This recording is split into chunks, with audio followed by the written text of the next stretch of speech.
नमस्कार मित्रांनो.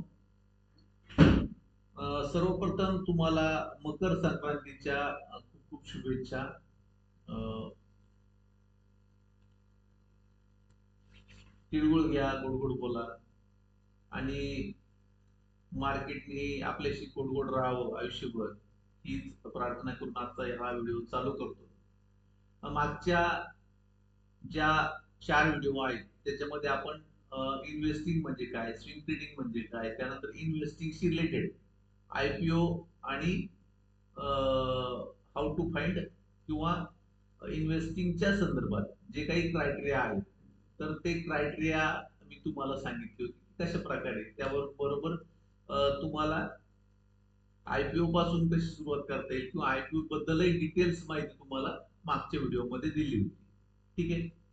आता आजचा जो व्हिडिओ आहे त्याच्यामध्ये आपण डे ट्रेडिंग जे इंट्राडे म्हणतात त्याला, तर डे ट्रेडिंग का करावी, कशी करावी, त्याच्या मागे काय रोल असावी, याची सगळी माहिती आपण पाहणार आहोत.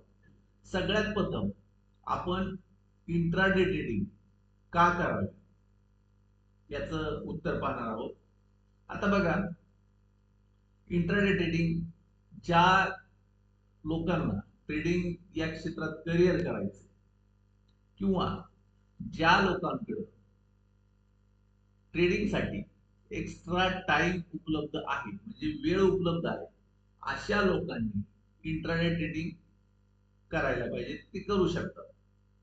बरोबर. आता इंट्राडे ट्रेडिंग करताना तुम्हाला का करावी किंवा का शिकावी या लोकांनी, तर त्याचं मागचं कारण काय आहे की आता बघा, गेल्या काही दिवसापासून मार्केट डाऊन ट्रेंड मध्ये आहे. बरोबर. आता अशा वेळी काय होतं, ज्यावेळी मार्केट डाऊन ट्रेंड मध्ये असतं आणि डाऊन ट्रेंड मध्ये त्यावेळेस तुम्हाला काय होतं, जे तुमची इन्व्हेस्टिंग आहे ती इन्व्हेस्टिंग ची व्हॅल्यू कमी कमी होत जाते. त्याबरोबर स्विंग ट्रेडिंगसाठी, म्हणजे स्विंग ट्रेडिंगसाठी मोस्टली आपण स्विंग ट्रेडिंग मध्ये काय करतो, शक्यतो कॅश बाय करतो. बरोबर. तर स्विंग ट्रेडिंग मध्ये काय होतं, तुम्हाला स्टॉक मिळणं अवघड असतं. मिळणं अवघड असतं म्हणजे काय, तर हे जे स्टॉक्स आहेत, तर मोस्ट ऑफ स्टॉक हे डाऊन ट्रेंडला किंवा खाली खाली येत असतात. अशा वेळी आपल्याला प्रॉपर स्टॉक तर मिळत नाही की जे आपल्याला वीकच्या अनुषंगाने, म्हणजे एक आठवड्या किंवा 2 आठवड्यासाठी किंवा 1 महिना 2 महिन्यासाठी किंवा 1 वर्ष 1.5 वर्षासाठी अशा कॅटेगरीमध्ये काय होतं, आपल्याला स्टॉक मिळत नाही. तर मग तिथं काय होतं, व्हॅल्यू बाईंग या प्रकारामध्ये ट्रेडिंग होतं. व्हॅल्यू बाईंग म्हणजे काय नाही, तर जे चांगले स्टॉक आहेत, जे आपण म्हणतो की फंडामेंटली गुड स्टॉक म्हणतो त्याला, जे असे स्टॉक आहे, अशा स्टॉक मध्ये काय केलं जातं, एका ठराविक सपोर्ट लेवलवरती, आता सपोर्ट म्हणजे काय हा नवीन शब्द तुमच्यासाठी आला असेल, तर एका ठराविक सपोर्ट लेवलवरती किंवा ठराविक किमतीला ते स्टॉक बाय केले जातात. तिथं हा हेतू नसतो की 8 दिवस 15 दिवस महिना 2 महिने आपल्याला लगेच प्रॉफिट जनरेट होईल, हा हेतू त्याच्यात बिलकुल नसतो. आता जे लोक ट्रेडर आहेत त्यांच्यासाठी हे डे ट्रेडिंग शिकणं खूप गरजेचं आहे. कारण फक्त स्विंग ट्रेडिंग करत असेल तर फरक पडत नाही, परंतु डे ट्रेडिंग तुमच्यासाठी महत्वाचं काय आहे, कारण डाऊन ट्रेंडिंग मध्ये, म्हणजे मार्केट ज्यावेळेस डाऊन ट्रेंडला असतं, अशा वेळी काय होतं की तुम्हाला त्याचं स्विंगचे स्टॉक मिळत नाही. मग तुम्हाला इंट्राडे मध्ये सेलिंग या प्रकारात किंवा ऑप्शन या प्रकारामध्ये तिथं तुम्हाला अपॉर्च्युनिटी फाइंड करून पैसे कमवता येतात. ठीक आहे. तर ह्या गोष्टी इम्पॉर्टंट आहेत. तर एक एक गोष्ट आपण पाहूया. सगळ्यात पहिले काय, तर डे ट्रेडिंग मध्ये कोणकोणते प्रकार असतात, तर सगळ्यात पहिले काय, कॅश बाय किंवा कॅश सेल, म्हणजे कॅश मध्ये तुम्ही बाय करू शकता, कॅश मध्ये सेल करू शकता. फ्युचर मध्ये बाय करू शकता, फ्युचर मध्ये सेल करू शकता. ऑप्शन मध्ये बाय करू शकता आणि ऑप्शन मध्ये सेलही करू शकता. आता याच्यामध्ये काय, कॅश बाय मध्ये तुम्ही जेवढे स्टॉक आहेत ते सगळ्या स्टॉक मध्ये बाय आणि सेल करू शकता. फ्युचर बाय आणि फ्युचर सेल मध्ये काय असतं, जे लिमिटेड काही स्टॉक दिले आहेत की जे फ्युचर आणि ऑप्शन साठी त्या क्रायटेरियामध्ये बसतात. अशा स्टॉकला तुम्ही फ्युचरमध्ये बाय आणि सेल करू शकता. आता त्याबरोबर तुम्ही जे इंडेक्स आहेत, म्हणजे ज्याला तुम्ही निफ्टी, बँक निफ्टी, आता हे दोन नावं तुमच्यासाठी नवीन असतील, जर नवीन तुम्ही मार्केटमध्ये उतरलेला असाल तर डेफिनेटली हे नावं तुमच्यासाठी नवीन असतील. तर ते पण आपण पाहणार आहोत. तर त्याला इंडेक्स म्हणतात. तर इंडेक्सच्या फ्युचरमध्ये तुम्ही बाय सेल करू शकता. ऑप्शन, मग ते फ्युचर आणि ऑप्शन, फ्युचर जे स्टॉक आहे त्याच्यामध्ये तुम्ही काय करतात, ऑप्शन बाय आणि सेल करू शकतात. त्याबरोबर इंडेक्स मध्ये ऑप्शन बाय आणि ऑप्शन सेल करू शकतात. ठीक आहे, हे सगळे प्रकार आहेत डे ट्रेडिंगचे. आता डे ट्रेडिंग तुलनेने हाय रिस्क ट्रेडिंग आहे. हाय रिस्क ट्रेडिंग म्हणजे काय, तर याच्यामध्ये रिस्क सर्वात जास्त असते आणि रिवॉर्डही काय असतो, सर्वात जास्त असतो. म्हणून काय असतं की तुम्हाला जर इंट्राडे ट्रेडिंग करायचं असेल किंवा इंट्राडे शिकायचं असेल, या कॅटेगरीमध्ये किंवा किंवा या सेगमेंटमध्ये जर उतरायचं असेल, तर सगळ्यात पहिली गोष्ट म्हणजे तुम्हाला इंट्राडे हा प्रकार शिकून घेणं खूप गरजेचं असतं. बरेच लोक काय होतात, मार्केटमध्ये उतरल्या उतरल्या इंट्राडे सुरू करतात. वर्स किंवा खूप चुकीची गोष्ट आहे. मार्केटमध्ये कमीत कमी तुम्हाला 1-1.5 वर्ष स्विंग ट्रेडिंग या प्रकारात ट्रेडिंग केल्यानंतर तुम्ही काय करू शकता, इंट्राडे प्रकाराकडे वळू शकता. आता याच्यात अडचण काय होती, बऱ्याचदा तुमचे मित्र परिवार किंवा कुणीतरी सांगण्यावरून आपण काय करतो, ऑप्शन प्रकारामध्ये निफ्टी, बँक निफ्टी याचं ऑप्शन बाय करायचं आणि नंतर सेल करायचं, या प्रकारात आपण ट्रेडिंग करतो. काहीही नॉलेज नसतं. बऱ्याच जणांना स्ट्राईक प्राइस म्हणजे काय, कॉल पुट म्हणजे काय, किंवा त्याचे जे वेगवेगळे जे काही सपोर्टिंग डेटा असतो, ते डेल्टा, थिटा, गामा, वेगा, हे काय असतं, स्ट्राईक प्राइस काय असते, त्यानंतर ओपन इंटरेस्ट काय असतो, हे सगळ्या कन्सेप्ट ऑप्शनच्या आहेत. तर फ्युचर आणि ऑप्शनच्या कन्सेप्ट आहेत. तर ह्या कुठल्याही कन्सेप्ट त्या लोकांना माहित नसतात आणि केवळ सांगण्यावरून किंवा टिप्स वरून, कुणीतरी टिप्स देत आहे म्हणून काय करतात, या प्रकारामध्ये ट्रेडिंग करतात. तर शक्यतो जर इंट्राडे करायचं असेल तर तुम्हाला त्या प्रकाराचं प्रॉपर नॉलेज घ्यावं लागेल. बरोबर, त्या प्रकार म्हणजे ज्या कुठल्याही प्रकारामध्ये तुम्ही इंटरेस्टेड असाल त्या प्रकारामध्ये तुम्हाला काय करावं लागेल, प्रॉपर नॉलेज घ्यावं लागेल. नॉलेज घेतल्याशिवाय इंट्राडे हा प्रकार तुम्ही किंवा मी, आपण कुणीही करायचा नसतो. मग सगळ्यात इम्पॉर्टंट लेसन आहे की तुम्ही प्रॉपर नॉलेज घ्या. अगदी डॉट टू डॉट नॉलेज घ्यायचं, स्टेप बाय स्टेप नॉलेज घ्यायचं, एक एक लेसन शिकून घ्यायचा आणि मगच तुम्ही काय करू शकता, इंट्राडे या प्रकारामध्ये ट्रेडिंग करू शकता. इंट्राडे प्रकारामध्ये हा जो प्रकार आहे तो हाय रिस्क प्रकार आहे. म्हणजे काय, तर या प्रकारामध्ये तुम्हाला 3:30 वाजता तुमची पोझिशन क्लोज करावी लागते. म्हणून या प्रकारामध्ये तुम्हाला जे काही मनी मॅनेज आहे, मनी मॅनेजमेंट असतं, तुम्हाला प्रॉपर करावं लागतं. आता मनी मॅनेजमेंट मध्ये तुम्हाला बऱ्याचशा गोष्टी असतात. आता बऱ्याचशा गोष्टी म्हणजे काय, की सगळ्यात पहिली तुमचं असतं risk reward ratio. Risk reward ratio म्हणजे काय, की समजा मी काय करतोय की ₹100 लॉस किंवा ₹300 लॉस घेण्याची माझी तयारी आहे किंवा ₹500 लॉस घेण्याची माझी तयारी आहे. त्याच्या अगेन्स्ट मला प्रॉफिट किती व्हायला पाहिजे. जर ₹500 लॉसच्या अगेन्स्ट मी जर ₹1,500 प्रॉफिट एक्सपेक्ट करत असेल, त्याला 1:3, त्याचा रिस्क रिवॉर्ड रेशो किती झाला, 1:3. म्हणजे जर ₹1 मी जर लॉस करायला तयार असेल तर मला ₹3 मिळायला पाहिजे. त्यानंतर दुसरी गोष्ट येते ती म्हणजे तुम्ही कॅपिटल किती यूज करता. बरेच लोक काय करतात, त्यांच्याकडे समजा 40,000, 50,000, लाख रुपये आहे, सगळेच्या सगळे पैसे ते काय करतात, मार्केटमध्ये लावतात. तसं कधी करायचं नाही. 30% रक्कम तुम्ही मार्केटमध्ये लावायची. 1 लाख रुपये असतील तर फक्त 30,000 लावायचे, सगळेचे सगळे लावायचे नाही. त्याच्यानंतर दुसरं त्याच्यामध्ये आहे की स्टॉप लॉस. आता हे शब्द तुमच्यासाठी नवीन. स्टॉप लॉस म्हणजे काय, की कुठपर्यंत मार्केट खाली गेलं किंवा माझ्या पोझिशन नुसार, म्हणजे समजा मी बाय केलेले तर तो स्टॉक खाली जात असेल तर मला कुठं आल्यानंतर त्यातून बाहेर पडायचं हे तुम्ही ठरवायला पाहिजे. आणि त्या लेवलच्या खाली गेल्यानंतर तुमची पोझिशन तिथे एक्झिट झाली पाहिजे. याला स्टॉप लॉस म्हणतात. बरोबर. तर त्याप्रमाणे तुम्हाला काम करावं लागतं. त्याबरोबर तुमचं डेली इन्कम म्हणजे डेली प्रॉफिट किती असायला पाहिजे याचं लिमिट पाहिजे. म्हणजे काय होतं, बऱ्याचदा काय होतं, तुम्हाला वाटतं की माझ्या अकाउंटला 20,000 रुपये आहेत आणि मला वाटतं की मला दिवसाला 5,000 रुपये मिळायला पाहिजे. तर हा जो रेशो झाला, हा रेशो झाला 25%चा. म्हणजे मी दिवसाला काय अपेक्षा करतो की मला 25% रिटर्न मिळायला पाहिजे. आणि जर त्याचं कॅल्क्युलेशन केलं तर ते हजार इयरली पण ते 1000% मध्ये जाईल. 1000% मध्ये. तर एवढं रिटर्न तुम्ही अपेक्षित करू नका.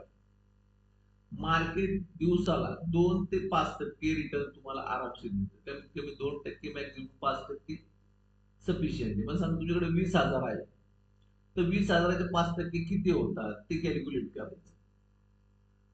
बरोबर. समजा 10,000चा 5% म्हणजे 500 रुपये पकडा तुम्ही. तर 20,000 तुम्ही 1,000 रुपये मॅक्झिमम तुम्ही पकडा. तर तेवढं रिटर्न तुम्हाला मार्केट आरामशीर देतं. पण तुम्हाला एका ठराविक लेवल नुसार तुम्हाला जायला पाहिजे. बरोबर. तर हे सगळ्या गोष्टी आहे मनी मॅनेजमेंटच्या. तर ते हळूहळू तुम्हाला स्पेशल याच्यावरती व्हिडिओ देईन मी, मनी मॅनेजमेंट म्हणजे काय, आणि तुम्हाला त्या सगळ्या गोष्टी तुम्हाला रूल्स.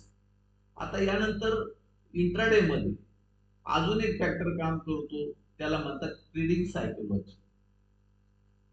काय म्हणतात, ट्रेडिंग सायकोलॉजी. आता गेल्या 7 वर्षात 8 वर्षात मला मार्केटशी रिलेटेड खूप प्रकारचे लोक मिळाले, खूप प्रकारचे.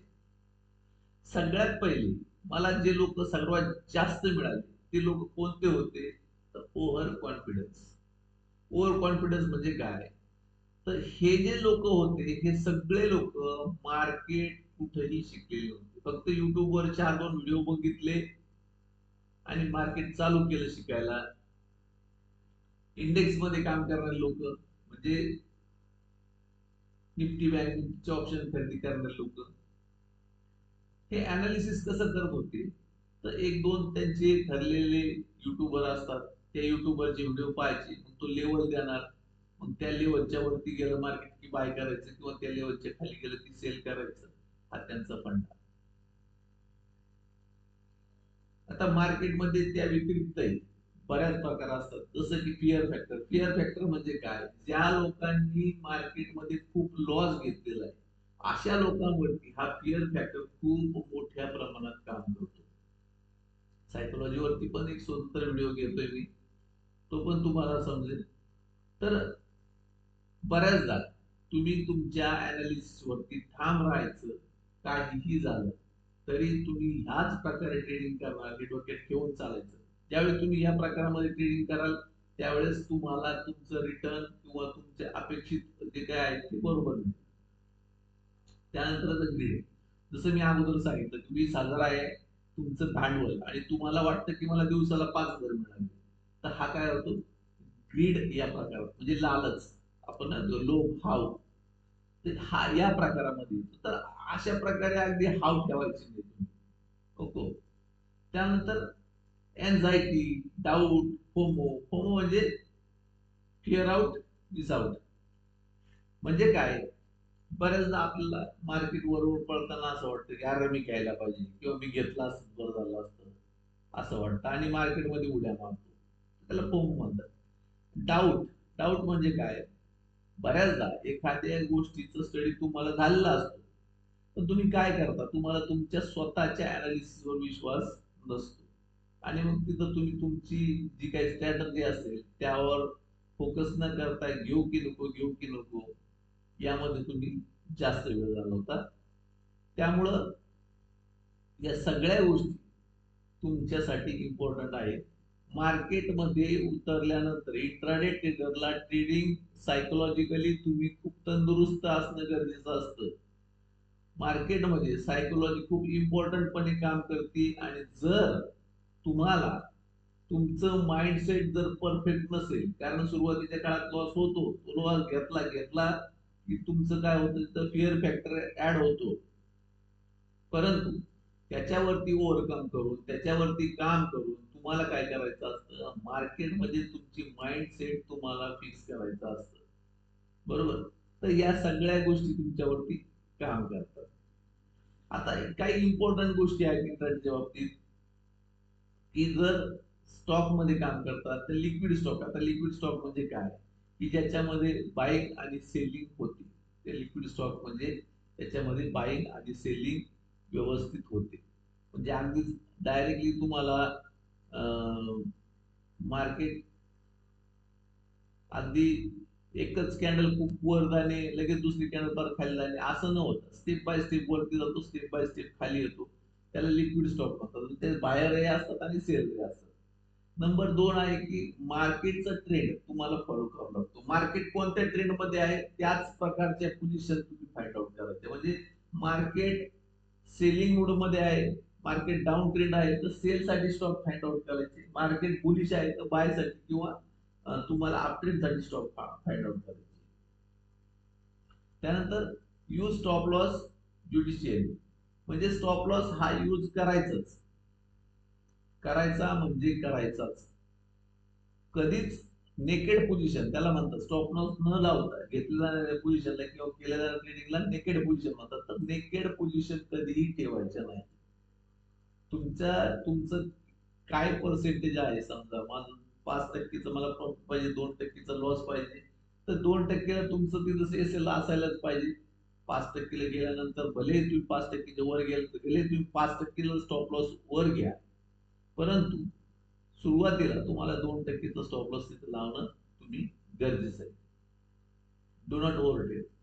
आता मार्केटमध्ये इंट्राडे वाले खूप ट्रेड करतात. माझ्या पाहण्यामध्ये दिवसाला 20-20 ट्रेड, 25-25 ट्रेड करणारे लोक मी पाहिले.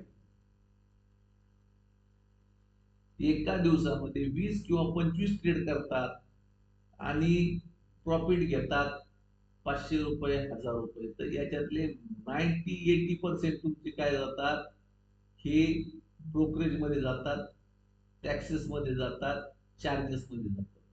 तर ट्रेड दिवसामध्ये मॅक्झिमम 3 ट्रेड, मॅक्झिमम सांगतो मी, 1 किंवा 2, मॅक्झिमम 3 ट्रेड पेक्षा जास्त ट्रेड करायचे नसतात.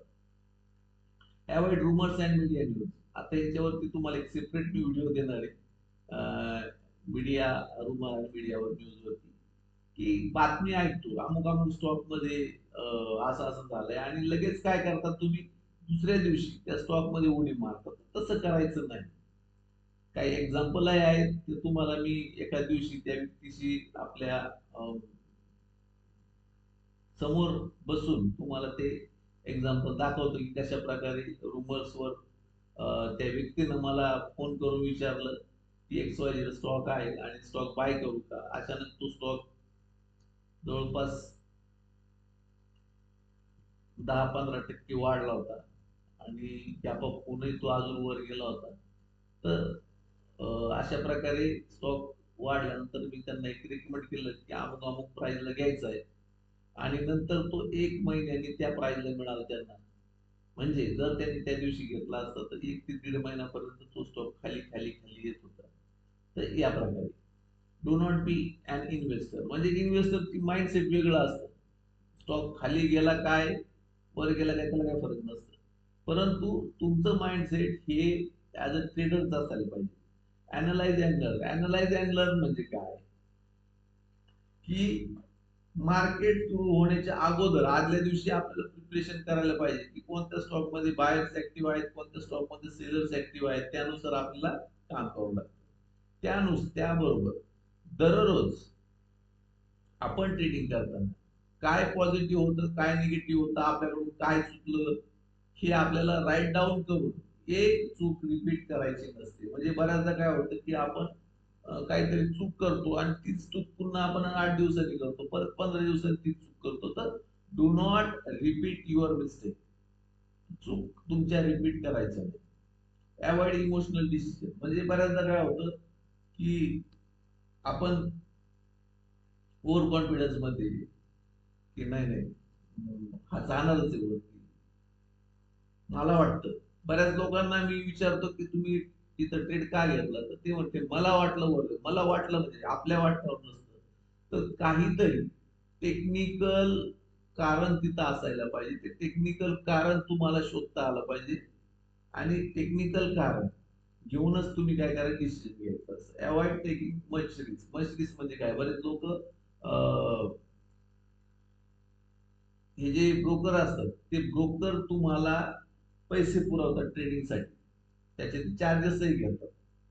परंतु त्याच्या आधीच म्हणजे समजा एखाद्याकडं 20,000 रुपये आहेत आणि तो ब्रोकर 5 पट मार्जिन देतो. मार्जिन देतो म्हणजे काय करतो, 20 5 100 म्हणजे 1,00,000 रुपयाचे स्टॉक घेण्यासाठी तो परमिट करतो.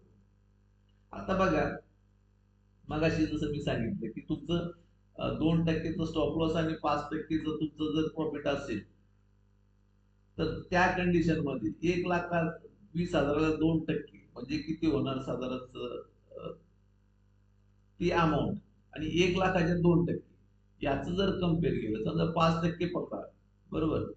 समजा 1,00,000ला 5% असेल तर ते 5,000 होतं, बरोबर. आणि 10,000ला 5% म्हणजे 500, तर ते 500 आणि 500 1,000 रुपये होतात, बरोबर. 20,000चे 5% म्हणजे 1,000 आणि 1,00,000चे 5% म्हणजे 5,000 रुपये. आता या केसमध्ये जर तुम्ही 1,00,000 रुपये मार्जिन वापरलं तर 5% तुमचं 5% जर एस हिट झाला, तुमचं 1/4 कॅपिटल डायरेक्टली काय होणार, वाईप आउट होणार. म्हणजे काय, की तुमचं स्टॉप लॉस हिट झालाय, की तुमचे 20,000चे डायरेक्ट 15,000 रुपये राहणार. प्लस हे जे ब्रोकरेज देतात याचे पण ते लोक चार्जेस लावतात आणि ते पण पैसे तुमच्या वाढतात लॉसेस मध्ये.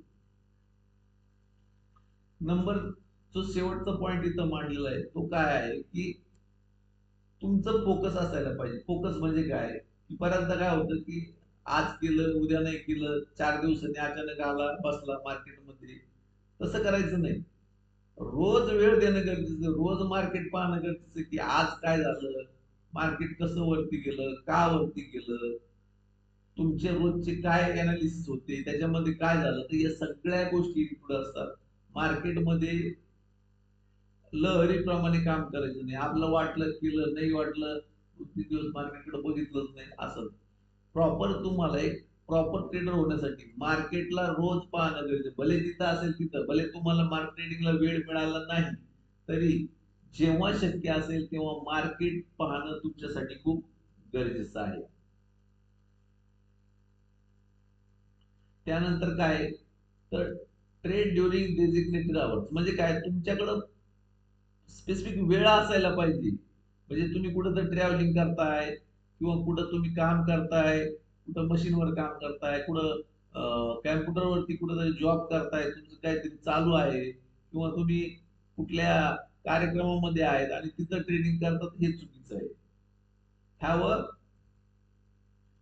Concrete trading setup. Concrete trading setup म्हणजे काय, तर मार्केट इंटरडे करण्यासाठी तुमच्याकडं एखादं कॅम्प्युटर लॅपटॉप असणं गरजेचं आहे, ज्याच्यावरती तुम्ही व्यवस्थित चार्ट बघून तुम्ही तिथं मोबाईल वरती बाय सेल करू शकता आणि जे काही डिसिजन आहे किंवा त्याचं जे काही अनालिसिस आहे ते तुम्ही काय करू शकता, कम्प्युटरवरती करू शकता.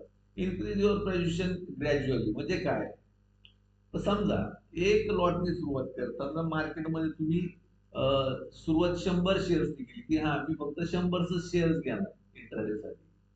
जसं जसं तुमचा कॉन्फिडन्स वाढेल, तुमची प्रॉफिटेबिलिटी वाढेल, तुमचं अॅक्युरेसी वाढेल, तस तसं तुम्ही 100 वरून 200 300 400 500 अशी हळूहळू वाढू शकता एका ठराविक समजा 3 महिने मी 100 केलं, नंतर केलं 200.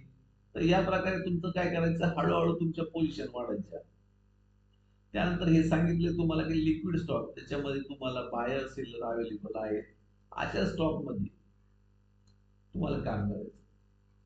अवॉइड मेकिंग होप ट्रेड्स, म्हणजे आशावादी राहून नाही. म्हणजे बऱ्याचदा काय होतं, तुम्ही काय करता, एसएल लावत नाही, तुमचं खाली खाली चाललेलं आहे स्टॉक, तुम्ही बाय केलाय आणि तो खाली चाललाय, तुम्हाला वाटतं होईल कव्हर म्हणून तुम्ही बसून राहता. तसं करायचं नाही. त्यानंतर काय, finish your trade by 3:30 PM. आता 3:30 नाही तर 3, 3:15 तुम्हाला काय करायचं असतं, तुमचा ट्रेड तर क्लोज करायचा असतो. तर त्याची वेळ वाट बघायची नाही, त्यासाठी पेनल्टी लागते. तो पण important. Keep an eye on the market, म्हणजे असं नाही करायचं की हा ट्रेड घेतलाय, मोबाईल ठेवून दिलाय, कुठतरी झोपलाय, कुठंतरी पिक्चर बघत बसलाय, असं नाही. मार्केट, इंटरडे मार्केट ही खूप सेन्सिटिव्ह म्हणा किंवा खूप रिस्की गोष्ट असते. त्यामुळं ट्रेड घेतला तर ट्रेड एक्झिक्यूट होईपर्यंत तुम्हाला तिथं तुमच्या त्याच्या स्क्रीन समोर किंवा मार्केट समोर थांबायला पाहिजे. एक किस्सा सांगतो की आमचे एक मित्र आहे, त्यांनी एकदा असंच कुठंतरी लग्नाला चालले होते, चहाला थांबले, म्हणून त्यांनी काय केलं, बघितलं मार्केट, तर त्यांनी ट्रेड घेतला. परंतु पूर्ण लक्ष त्यांचं त्या मार्केट याच्यामध्ये होतं. ट्रेड घेतल्यानंतर त्यांचं पूर्ण लक्ष मार्केटकडे होतं. ट्रेड घेतला, जवळपास 5 ते 7 हजार रुपये ते प्रॉफिटमध्ये होते. आणि त्यांनी काय केलं, तो ट्रेड ठेवून ते लग्नाला गेले. लग्नाला गेल्यानंतर ज्यावेळेस त्यांनी मार्केट उचलून बघितलं, तर त्यांचा मोबाईल स्विच ऑफ झालेला होता. म्हणजे त्यांचं लक्ष बॅटरीकडे गेलंच नाही. कारण त्यांचं पूर्ण लक्ष मार्केटकडे होतं. आणि त्यानंतर त्यांनी तो मोबाईल चार्जिंग, कारण चार्जर बरोबर नसला, लग्नाला गेला म्हणजे आपण काय चार्जर बरोबर नसतो, टू व्हीलर गेला माणूस, चार्जर शोधून किंवा ते एक मोबाईल शॉपीत गेले, त्यांनी मोबाईल चार्जिंगला लावला 10 मिनिटं, आणि 10 मिनिटांच्या ज्यावेळेस बघितलं, 7 हजार प्रॉफिट मधली पोझिशन त्यांची 3 हजार लॉस मध्ये होती. तर या प्रकारे की पॉइझन मार्केट म्हणजे काय, की एकदा ट्रेड घेतल्यानंतर तुम्ही इकडे तिकडे पळापळ करायची नाही. सेट क्लिअर गोल. क्लिअर गोल म्हणजे काय, तुमचा रिस्क रिवॉर्ड क्लिअर पाहिजे, किती तुम्हाला रिस्क घ्यायची, काय घ्यायची. Okay. Conduct through out research,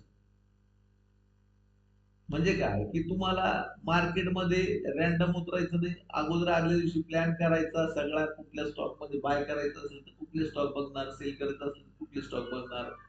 त्यानंतर यूज प्रॉपर रिस्क मॅनेजमेंट सांगितलं तुम्हाला, risk reward ratio, stay discipline. Discipline म्हणजे काय, शिस्त. शिस्त म्हणजे काय, तुम्ही जे नियम घालतात ते नियम तुम्हाला मोडायचे नसतात मार्केटमध्ये.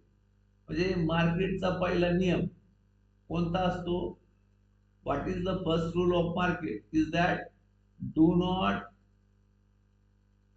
bypass your rule किंवा do not break your rule is the first rule. जे रूल बनवले ते रूल न तोडणं हा पहिला रूल असतो. आणि मार्केट सेंटिमेंट्स, म्हणजे मार्केट कोणत्या डायरेक्शनला जाऊ शकतं किंवा जात आहे, मार्केटचा ट्रेंड कुठला आहे, या गोष्टीवरती इंटरडे ट्रेडर्सचं लक्ष असायला पाहिजे. तर या सगळ्या गोष्टी आहेत. या सगळ्या गोष्टींनुसार तुम्हाला काम करायचं इंट्राडे मध्ये, इंट्राडे ट्रेडर्स व्हायचं असेल तर हे सगळ्या गोष्टी तुम्ही पहा, शिका, आणि मगच तुम्ही तुमचा प्लॅन करा. ठीक आहे. तुमच्या काही शंका असतील तर मला रिप्लाय करा. धन्यवाद. Good night.